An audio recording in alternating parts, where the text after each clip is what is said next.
Today, I'm going to talk about one of the most requested comments that I have on my channel, which is what settings am I using when I'm shooting with my Sony A7S III? What is the primary setting that I'm shooting in? I am shooting in XAVC HS 4K. That's right, so I am using the 265 codec. Why is that? Generally, I am editing with proxies. So shooting with XAVC HS definitely helps keep the file sizes just a little bit smaller, saving a little bit on storage space. If you're shooting a lot of video, you want to use the most compressed option available to you. I also think that shooting in the XAVC HS 4K also gives you a better looking image. I don't know why, but I feel like the artifacts are not as great. So generally when I'm shooting in 24 frames per second. Now I am using the 10-bit color and I'm shooting in 100 megabits and generally shooting in 422 10-bit. Why is that? Because I want to try and get the most color out of this camera as possible. So generally when I'm shooting with this camera, I'm using my S-Log3 and I'm shooting an S-Gamut 3 Cine picture profile. Why is that? I feel like it makes my skin tone look the best when processing my videos. Because we're on firmware 3.0, I do have the breathing compensation on. You have it in the camera now, you might as well use it. And the reason why I use it is because I hate the pulsing that sometimes you see on the edge of the frame when somebody holds up their hand or a product and you see a little bit of that pulsing happening here on the edge of the frame. That drives me absolutely crazy. I'm so crazy about it that I actually notice it when I'm watching some TV shows and movies and things of that nature. So if I can eliminate it in my own footage, I'm so happy that we now have firmware 3.0, which helps get rid of that terrible breathing. Now when I'm shooting, I am shooting using simultaneous recording. And when I am shooting, I'm shooting with the Sony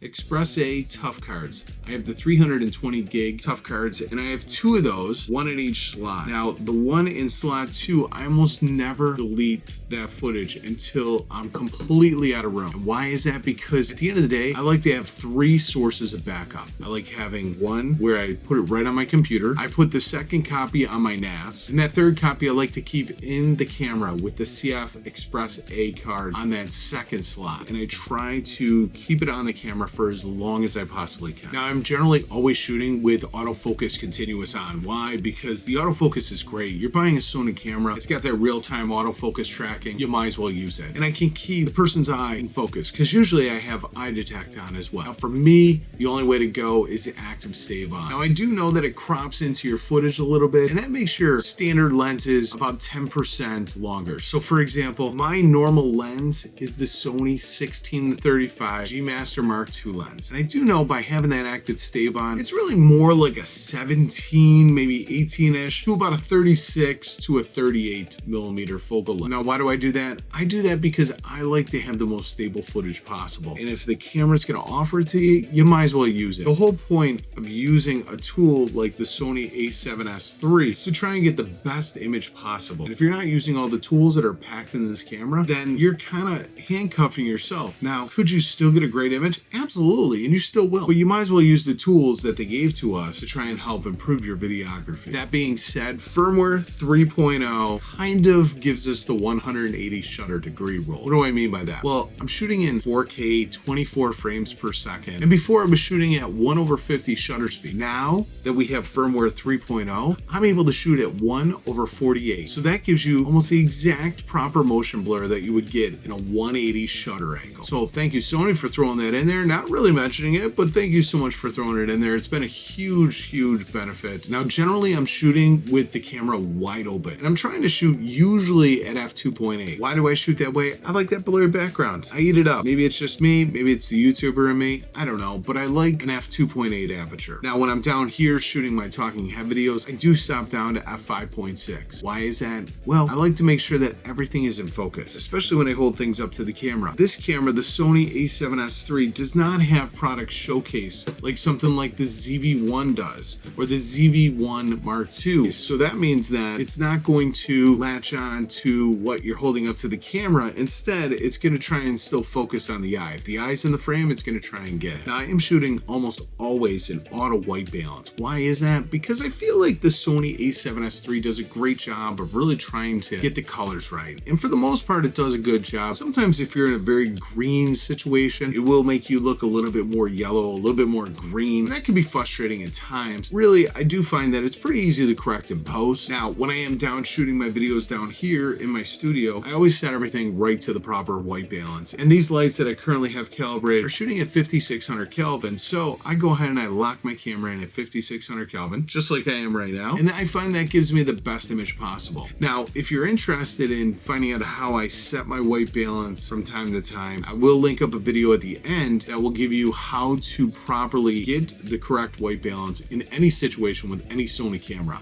Now, because I'm shooting an S-Log3, I'm almost always shooting in the base ISO. So that means I'm shooting at either 640 or 12,800. And why is that? Because at the end of the day, if you're shooting an S-Log, you're trying to get the best dynamic range possible. The best dynamic range possible is always trying to get it at the base ISO. So by getting to the base ISO of either 640 or 12,800, you are guaranteeing yourself the best possible chance of getting the most dynamic range. Now, if the exposure is a little bit light, what do? I may dial open the aperture a little bit, or if it's a little too bright, I might crank the aperture down and try and close up that iris a little bit to try and get a proper exposure. And the reason why I do that is, yes, I love the blurry background, but at the end of the day, I also want to get the shot right. I don't want to blow out highlights or clip some blacks. At the end of the day, I want to try and get the proper exposure. And if I have to adjust my aperture, or even sometimes my shutter speed if I don't have an ND filter, then I'll do that. But really, at the end of the day, it's more important to get the shot. Now, what I can tell you is that by shooting at the base ISOs, you're not always going to be perfectly exposed. Sometimes you're going to be overexposed, sometimes you're going to be underexposed, but the good news is that you are capturing the most dynamic range. So as long as you can get it close, I find that the image turns out great. Now, as you can see on top of the camera here,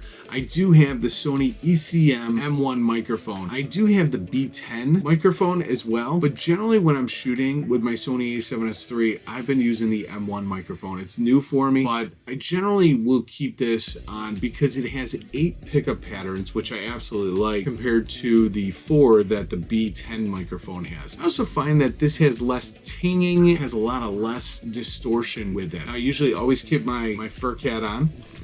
Why is that? Because at the end of the day, you never know when you might encounter some wind. You may forget to turn on the noise canceling that this thing has here on the side. So I always keep this on my camera. It's almost permanently attached on here. And I usually keep it at 10 dB, negative 10 dB decibels, I should say. And I always have it at digital. Analog's really if it doesn't accept the M1 hot shoe. And a lot of times I just keep it on auto. I find that it does a good enough job and I can just kind of tinker with it in post if the audio is not exactly what I want it to sound like. Now, like I said, I love my Sony 16-35 G Master Mark II lens because of the saturation and the contrast that it gives. Definitely a step up from the 16-35 G Master, the OG. This lens is about 8 years older, and I think that Sony has done a good job of really enhancing its lens coating to try and make the image more saturated, colorful, and beautiful. And then finally, I would not go anywhere, without my Tiffin Black Satin 3 filter. This filter really does a great job of making highlights bloom a little bit. It makes things just a little bit better. Right now, I'm shooting again with the Sony ZV-E1 Mark II. No filters on here. I'm gonna go ahead and stick this right up there, and hopefully you can see it. I know this lens can be quite sharp, but it does have some image softening that you can do to it. I actually feel that it's easier to color grade and make sure the sharpness looks just right when using this filter. My lenses always have this. If I have a filter thread that I can screw this thing on with, it is going to be on my lens. The other nice thing about having a diffusion, it also acts as a lens protector. Now, you don't want to stick a cheap piece of glass in front of your lens. I find that the Tiffin Black Satin 3 does a really good job